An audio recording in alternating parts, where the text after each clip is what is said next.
Good morning all of you. कैसे हैं आप सब लोग? बढ़िया। आज हम डिस्कस करेंगे सेल्फ हेल्प ग्रुप के बारे में। ठीक है, बहुत ही इंपॉर्टेंट टॉपिक है and you will find question from this topic almost every year.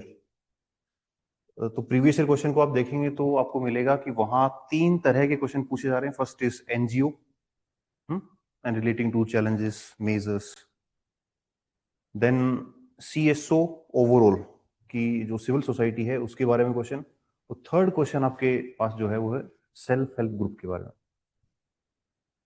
तो 30% का भी अगर कोई 50% पार्ट है तो वो ये है। ठीक है, सेल्फ हेल्प ग्रुप। तो आज हम बहुत ज्यादा लिखेंगे नहीं, समझने की कोशिश करना। थोड़ा कॉम्प्लेक्स है क्योंकि इसमें बहुत सारे इंस्टीट्यूशन इन्वॉल्व हैं। सेल्फ हेल्प ग्रुप तो बहुत आसान है बताना कि बेटी ये होता है, उसके साथ में बहुत सारे इंस्टीट्यूशन, गवर्नमेंट के प्रोग्राम्स ये इन्वॉल्व हैं। कब ये शुरू होता है, कैसे काम करता है, कितना इसका इम्पैक्ट है, ये सारी बातें एक बार ढंग से सुन लोगे, समझ लोगे तो आप फर्दर जो भी स्टडी करोगे इसको लेके, चाहे वो रिपोर्ट हो या न्यूज आर्टिकल हो, तो आपको पूरा समझ में आ जाएगा कि ये बात हो रही है। नहीं तो थोड़ा सा कॉम्प्लेक्स हो जाता है ये। तो सेल्फ हेल्प ग्रुप, आपको ये पता है कि इंडिपेंडेंस के बाद से ही पॉवर्टी हमारे देश में है, और पहले तो बहुत ज्यादा थी। अब इसको कैलकुलेट करने के अलग अलग तरीके होते हैं कि पॉवर्टी को बीपीएल लाइन से हम देख लें कि एक पर्टिकुलर लाइन होगी, उससे नीचे जो लोग हैं वो लाइन, ऐसे लाइन नहीं खींची हुई, उनकी इनकम को लेके, या कैलोरी डेफिसिट जो कैलोरी इनटेक लेते हैं उस हिसाब से किसी भी तरीके से आप डिफाइन कर ले कि ये जो लोग हैं ये बिलो पॉवर्टी लाइन है। तो ये जो पॉपुलेशन है बिलो पॉवर्टी लाइन, ये पहले बहुत ज्यादा थी। इसके लिए गवर्नमेंट ने बहुत सारे प्रोग्राम्स और स्कीम्स चलाए शुरुआत से ही गवर्नमेंट ने poverty eradication, poverty alleviation programmes run किए। इन प्रोग्राम्स में जैसे क्या हो सकता है, जैसे रूरल स्वरोजगार योजना, Indira Awas Yojana, integrated rural development programme, ये इस तरह के बहुत सारे प्रोग्राम गवर्नमेंट ने चलाए। आपने सुना होगा इंदिरा गांधी का गरीबी हटाओ आंदोलन, नारा उनका, इंदिरा लाओ गरीबी हटाओ देश बचाओ। तो ये इस तरह के नारे लगे, खूब सारे कोशिशें की। जैसे मान लीजिए मैंने बताया आपको पीडीएस, पब्लिक डिस्ट्रीब्यूशन स्कीम, और इंदिरा आवास योजना, और क्या था, सबसे बड़ा जो प्रोग्राम है वो इंटीग्रेटेड रूरल डेवलपमेंट प्रोग्राम। तो इसमें बाद में ये देखा गया, जब इसका एनालिसिस हुआ पूरे सिस्टम का, तो ये हुआ कि जो ग्राउंड लेवल है वहां पे पॉवर्टी हट नहीं रही है। मतलब जो बहुत इफेक्टिव रिजल्ट्स हम चाहते थे वो रिजल्ट्स नहीं आ रहे हैं। फिर ढूंढा गया कि इसके रीजन क्या है।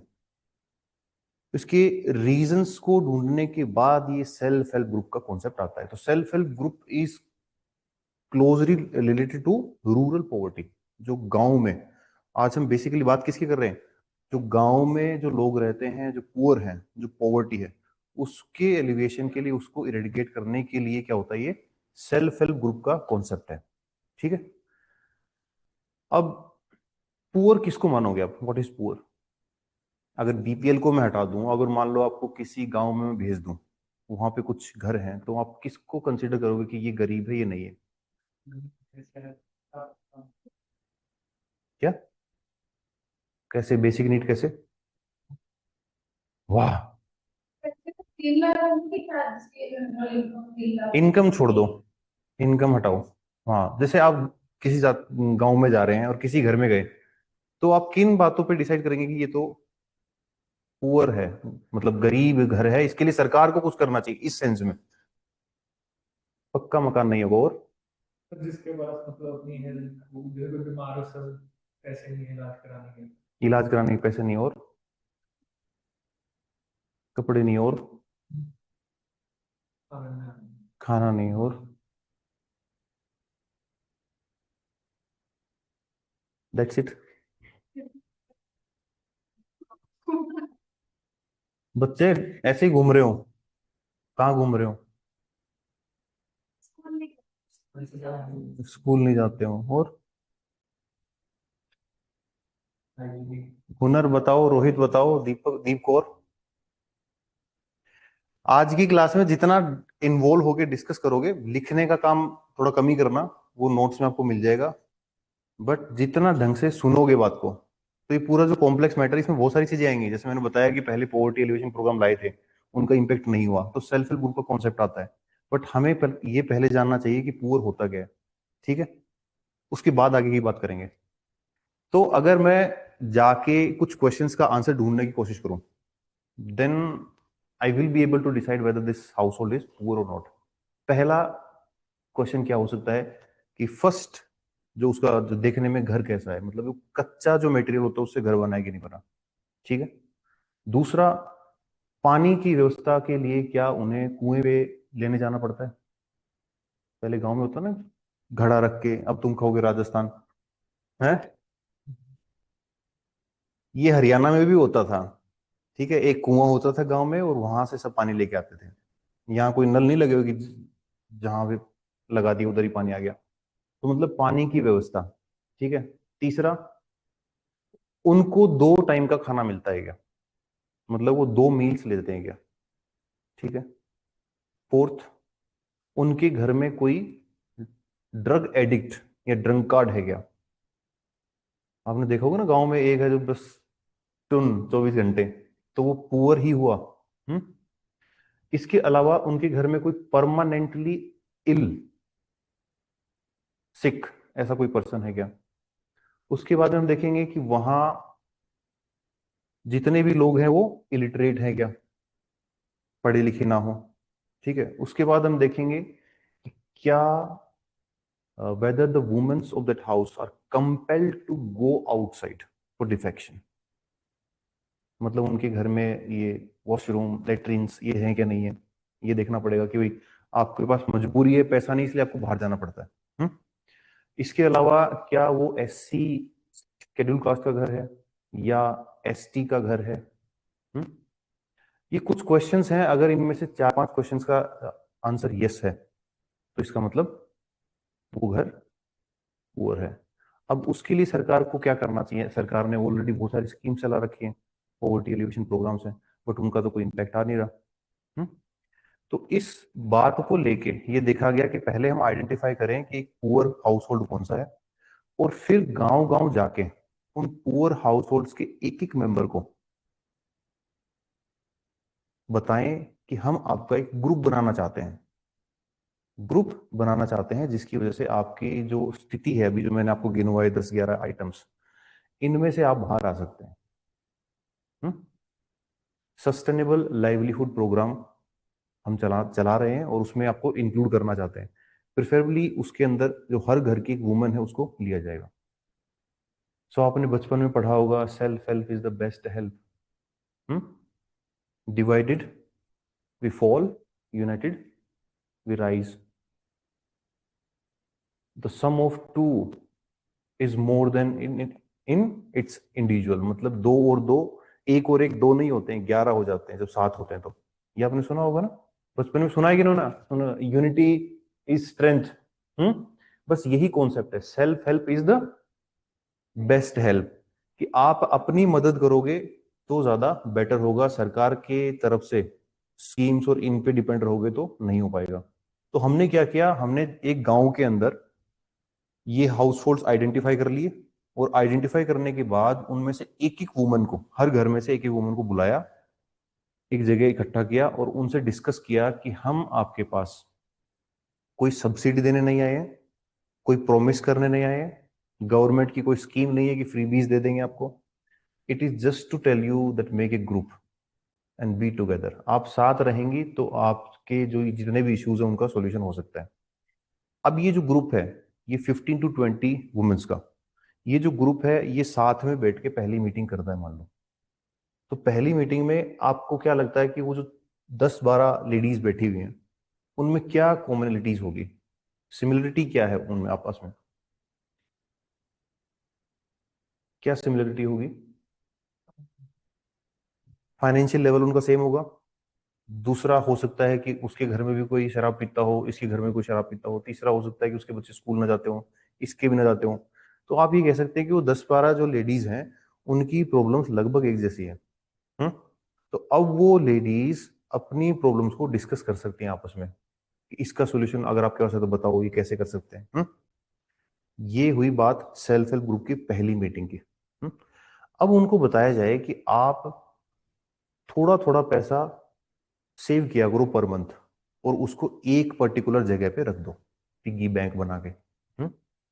अब सबने मान लो 100-100 रुपए, बहुत ही मिनिमम अमाउंट उन्होंने सेव कर लिया। अब उनमें से किसी एक लेडी को ऐसा लगता है कि मुझे सिलाई बहुत अच्छी आती है, बट मेरे पास मशीन खरीदने के पैसे नहीं है। तो अब वो एक लेडी वो सारे पैसे को लेके क्या कर सकती है, मशीन खरीद लेगी। मतलब उसने लोन ले लिया अपने ग्रुप से, मशीन खरीदी, और उसने धीरे धीरे इंस्टॉलमेंट्स में रीपेमेंट कर दिया विद इंटरेस्ट। ठीक है। अब ये सेल्फ हेल्प ग्रुप क्या हो गया, इकोनॉमिक ग्रुप भी हो गया। धीरे धीरे ये आपस में एक दूसरे की हेल्प करने लग गए। सेल्फ हेल्प ग्रुप, ये इनका खुद का ही पैसा है। पहले क्या था, ये डिवाइडेड थे, सबके पास 100-100 रुपए थे। अब क्या हो गया, 10 लेडीज हाथ आ गई तो क्या हो गया, 1000 रुपए हो गए। और मान लो 900 रुपए की मशीन आती है फॉर एग्जाम्पल, तो वो काम स्टार्ट हो गया। नहीं तो ये 100-100 ही लेके बैठी रहती, कभी काम शुरू नहीं होता। हम्म अब इन्होंने जो 900 रुपए लिए लिए हैं, ये रीपे कर देंगे 950। तो अगेन जो कॉर्पस है वो भी बड़ा होता जा रहा है, और सब एक दूसरे की हेल्प भी कर रही है। अब जैसे ही ये 6-7 महीने साल भर ऐसा कर लेंगे, तो आप मुझे बताओ थोड़ा थोड़ा सोच के कि इस ग्रुप का जो बेनिफिट है वो ये तो है ही इकोनॉमिक बेनिफिट, इसका और क्या क्या बेनिफिट आपको लगता है। स्किल डेवलपमेंट कैसे। सिलाई मशीन ये तो सीखेंगे भी, उससे फिर काम आपने जब काम शुरू किया तो हो सकता है इनको भी इंटरेस्ट उसके अंदर, और उन्होंने भी शुरू कर दिया, पहला। दूसरा, फाइनेंशियल इंडिपेंडेंस आनी शुरू हो जाएगी। और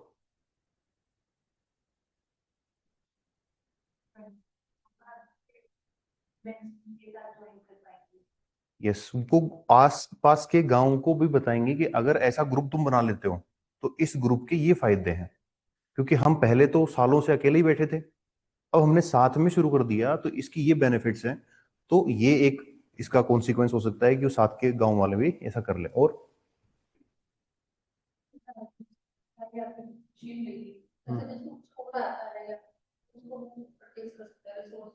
इसको बोलते हैं एसेट क्रिएशन।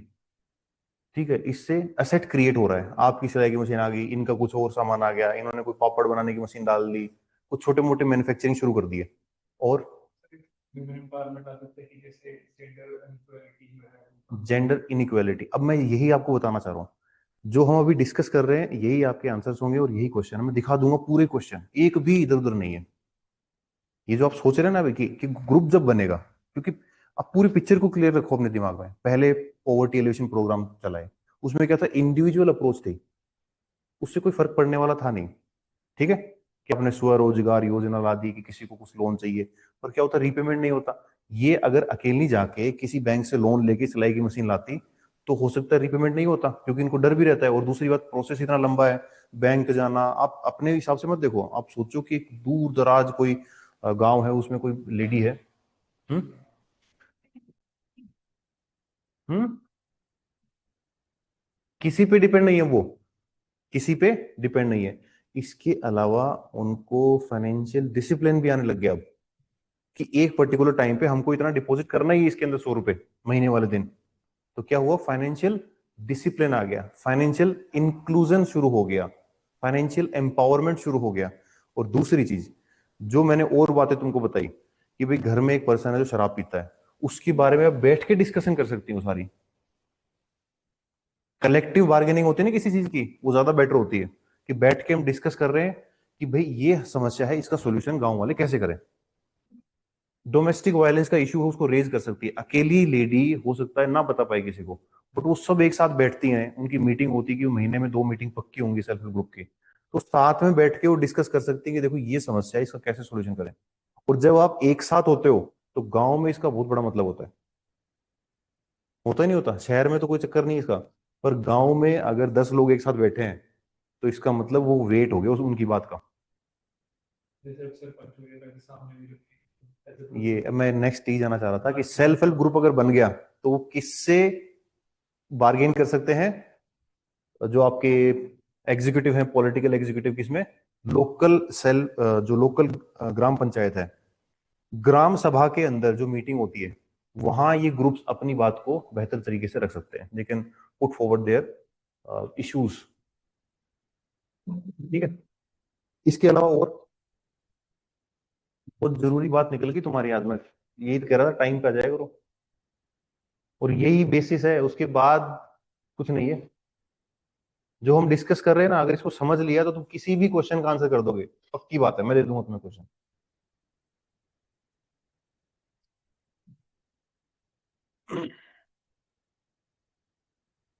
तो ये मैं बताऊं कि आपको सेल्फ हेल्प ग्रुप है, मतलब ये कैसे बना आपने देख लिया अभी।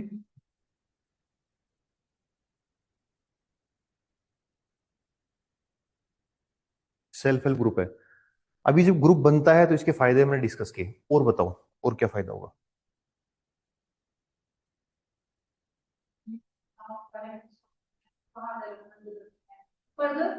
ये तो बहुत ज्यादा हो गया, अभी वो सौ रुपए इकट्ठा कर रहे हैं वो क्या।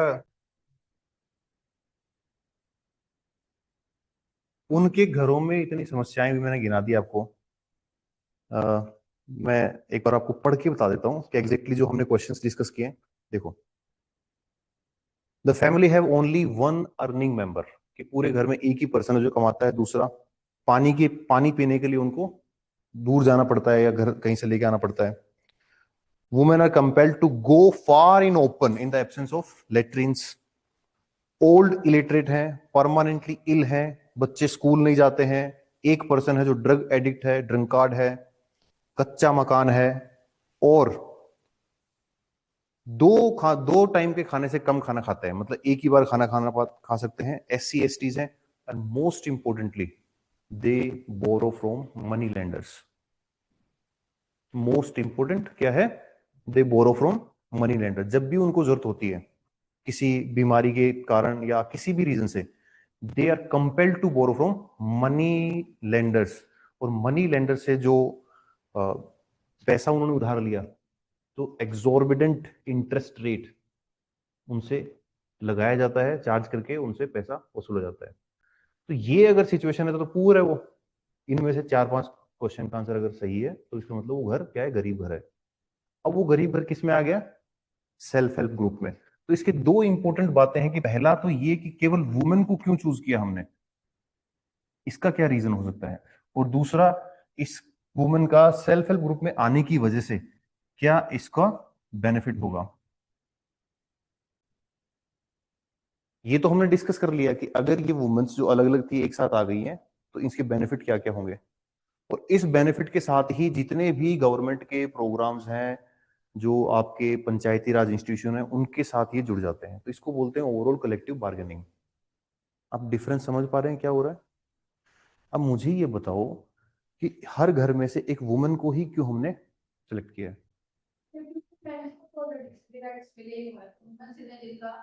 शोषण हो रहा था, तो कहीं ना कहीं उन्हीं को अपलिफ्टमेंट के लिए, एम्पावरमेंट के लिए उन्हीं को चूज किया गया। एटलीस्ट बोला एरिया बोला जैसे जॉब तो खेती बाड़ी ज्यादा मैं नहीं करता हूँ, घर पे ही रहते हैं, घर पे रहती है ज्यादातर। और सोचो, रूरल पॉवर्टी इरेडिकेशन की हम बात कर रहे हैं। वुमेन को इसलिए चूज किया गया क्योंकि वुमेन को ऐसा देखा गया है शुरू से ही, वो डिसिप्लिन्ड होती है, थोड़ी सी एथिकल होती है, रीपेमेंट टाइम पे कर देती है।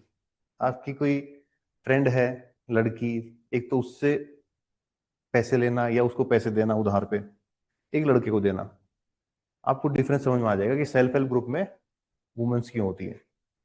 कहीं ना कहीं एक अपने आप में नेचुरल डिसिप्लिन वुमेन्स के अंदर होता है। ठीक है, पहला रीजन तो ये हो गया। क्या हो गया, एक नेचुरल एथिकल डिसिप्लिन होता है लड़कियों के अंदर। ठीक है, शायद इसी कारण से जब मैंने उनको ये बात बताई कल मेरी वाइफ को, उन्होंने कोई ऑब्जेक्शन किया नहीं, बोल ठीक है कोई बात नहीं, बोल दिया होगा बच्चे हैं। हम्म। कल मैंने बताया अपनी वाइफ को, ये कह रहे हैं कि तो आपको तो बाल भी बहुत। हम्म। तो मैंने कहा ये क्या है भाई। ठीक है, तो वुमेन का एक तो ये बता दिया मैंने, ऐसा सरकार मानती है कि वो डिसिप्लिन्ड है, अगर उनको सेंटर पे रखा जाएगा, तो ये प्रोग्राम बहुत अच्छा काम करेगा। ठीक है। दूसरा, वही तो बता रहा हूं, फाइनेंशियल, अगर आप, मैंने जो बोला है, एक नशेड़ी होगा घर में तो वुमेन तो नहीं हो सकती, 100% नहीं हो सकती। कोई लड़का ही होगा या उसका हस्बैंड होगा। अब उसको ही आप बिठा दो यहाँ ला जाके सेल्फ हेल्प ग्रुप में, वो कहेगा कि भाई बनाना एक पैक है। हम्म। वो खेल लेंगे, उसका खत्म बात। हम्म। तो वुमेन क्या करेगी यहाँ पे, उस पैसे का प्रूडेंट यूज करेगी। ठीक है, प्रूडेंट, ये वर्ड ठीक है,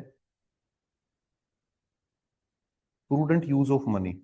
दूसरा, जो घर में महिला होती है, the woman is responsible for the wellbeing of her child. लड़का तो भाई उतर ही नहीं है, उसको पता ही नहीं बच्चे कहाँ जा रहे हैं, क्या कर रहे हैं। आप इमेजिन करो, ऐसे हंसने की बात नहीं है, गांव में घरों में हो रहा है ये, जो एक्चुअली इसको डेली सहन करते हैं उनको पता है क्या बीमारी है। ठीक है। तो वो क्या करती है, अपने बच्चों का ध्यान रखती है, बच्चों का ध्यान रखती है। और जैसे ही आप बच्चों को इन्वॉल्व कर लोगे, तो इट मींस अब ये एंडलेस बेनिफिट इसके हो गए। कैसे? आप इनके खाने का ध्यान रखेंगे, अगर आपके पास पैसा ठीक है तो आप इनकी स्कूल का पूरा ध्यान रखेंगे कि कुछ भी हो जाए इनका स्कूल ना छूटे, इनको खाना 2 टाइम का ठीक मिल जाए, इनका न्यूट्रिएंट्स ठीक रहे। ये सारी बातें होंगी तो फिर इसके फिर आगे और बेनिफिट होंगे, जब बच्चे ठीक पढ़ेंगे सब, तो इसका मतलब स्किल डेवलपमेंट हो रहा है। तो इसका मतलब ये सिर्फ एक ग्रुप बना देना है हमको। हम्म। बात समझ में आ रही है? बट इश्यू ये है कि कब तक ये 100-100 रुपए इकट्ठा करती रहेंगे, कब तक ये 100-100 रुपए इकट्ठा करती रहेंगे। तो ऐसा बाद में लगा कि सेल्फ हेल्प ग्रुप बहुत इफेक्टिव नहीं है, इनकी थोड़ी सी हेल्प करनी चाहिए। सरकार ने क्या कहा शुरुआत में जाके, कि हम आपसे कोई प्रॉमिस नहीं कर रहे, हम आपको कोई स्कीम नहीं बता रहे, हम आपको कोई सब्सिडी नहीं दे रहे, कोई फ्री भी नहीं दे रहे, हम सिर्फ ये बता रहे हैं कि अगर साथ रहोगे तो इसमें आपका फायदा है। बट साथ रहने के तो फायदे दुनिया को पता है, कि एक लकड़ी आसानी से टूट जाती है, बहुत सारी में नहीं टूटती है, ये तो सबको पता है, नेचुरल बात है। बट इनकी हेल्प करनी चाहिए, तो it means they require financial support. Financial support का मतलब क्या हुआ, कि इनको कोई लोन दे दे। और लोन कैसा? मनी लेंडर वाला नहीं। कैसा? Interest free. एक तो होता है इनफॉर्मल फाइनेंशियल सिस्टम, एक होता है फॉर्मल फाइनेंशियल सिस्टम। सो इनको क्या मिले? Formal loan. फॉर्मल लोन का मतलब ये हुआ कि ये बैंक से जुड़ जाए। हम्म। अब इस बात को कंपेयर करो, कि एक अकेली लेडी अगर बैंक जाके लोन लेती है, तो बैंक ज्यादा अप्रिशिएट या उसको एंटरटेन करेगा, या एक ग्रुप जाके बोलता है कि हमें लोन चाहिए? ग्रुप जाके, तो पहला फायदा यहां था, अब दूसरा शुरू होता है। अब ये ग्रुप जब जाएगा तो ये बोलेंगे कि हम, कोई इंडिविजुअल कमिटमेंट नहीं है हमारा, हम्म, इंडिविजुअल अकाउंटेबिलिटी नहीं है। अब क्या होगा, एक ग्रुप की अकाउंटेबिलिटी होगी, कि हम हमारे एस एच जी ABCD कोई भी नाम से एक बैंक अकाउंट ओपन करेंगे, और इस बैंक अकाउंट से क्या मिलेगा, एक फॉर्मल हमको लोन दिला दो। तो अब उनका पैसा खुद का तो था ही था, अब बैंक का लोन भी उनके पास आ गया है।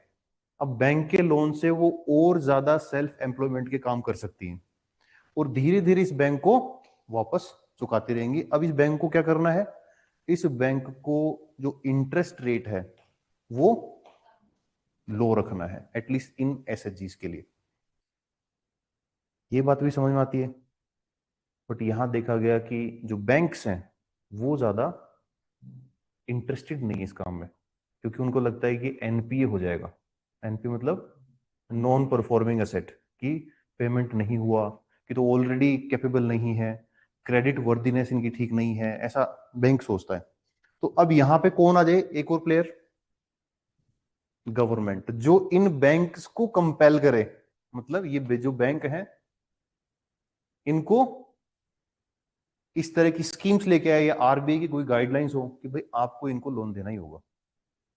आप इकोनॉमी में आगे पढ़ेंगे, प्रायोरिटी सेक्टर लैंडिंग, प्रायोरिटी क्या मतलब हुआ इसका? कि जब आप लोन देते हो तो हमने कुछ प्रायोरिटी सेक्टर बना दिए, इतना परसेंट इनको देना ही पड़ेगा।